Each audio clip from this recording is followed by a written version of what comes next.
AITA for leaving my sister and her new husband stranded on their honeymoon because they wouldn't stop pranking me? I, 28M, have always had a complicated relationship with my sister, 26F, and her wedding and honeymoon really drove that home for me. Let me explain, and maybe you all can tell me if I'm being unreasonable here. So, my sister has always been the prankster in the family. Growing up, it was one thing after another. From hiding my school stuff to putting food coloring in my drinks, she always thought it was hilarious to mess with me. I'll admit, I usually went along with it. I figured it was harmless, and I didn't want to be the stick-in-the-mud older brother. But things started crossing a line as we got older. Pranks got bigger, sometimes embarrassing, sometimes actually inconvenient, but I usually just brushed it off. Flash forward to her wedding. She asked if I'd drive her and her new husband to the cabin they'd rented for their honeymoon.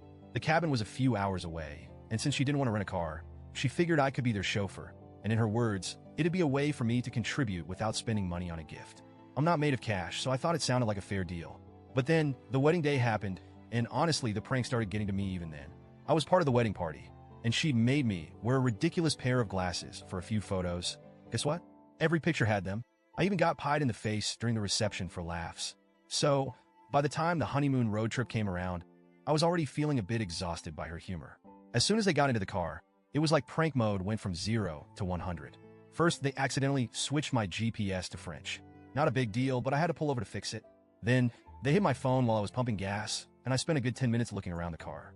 When I finally found it in the glove compartment, they were in the back seat, practically crying with laughter. "Come on, man. Can't you take a joke?" they kept saying. But it was a 3-hour drive, and I was getting frustrated, especially because it was just non-stop from there. The radio stunts were next, flipping to random static and bizarre stations. I'd change it back, and 2 minutes later, it was some creepy talk show or foreign music. "Just relax," they kept saying. "It's supposed to be funny." But it was hard to enjoy when I was constantly on edge, wondering what was coming next. When we finally made it to the cabin, I was more than ready to say goodbye. But they wouldn't let me leave right away. "Come inside, check out the view," they insisted.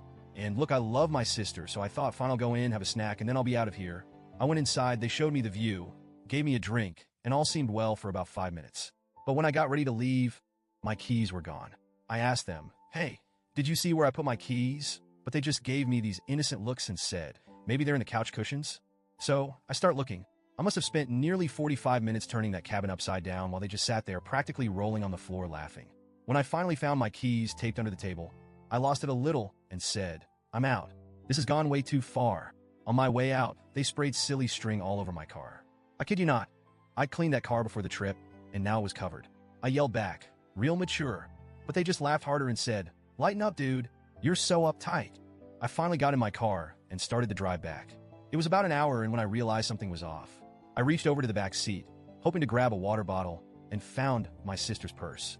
And right next to it, my brother-in-law's phone. It hit me that they left all their essential stuff in my car. For a moment, I thought about turning around, but I was done. Totally drained, both emotionally and physically. I figured if I went back, it would just be more pranks and more hassle. I wanted nothing more than to be home. They started blowing up my phone. My sister was panicking, saying, "Please, we really need those things. Can you come back?" I explained that I was exhausted and that they could either wait until I was back in town or find another way to get their stuff. I offered to leave their things at a gas station along the route so a friend could pick them up, but they insisted I bring it back personally. At that point, I said, "Sorry, you'll just have to figure something out." They managed to get a friend to drive it to them the next day, and I didn't hear anything until later. Now, my sister's mad.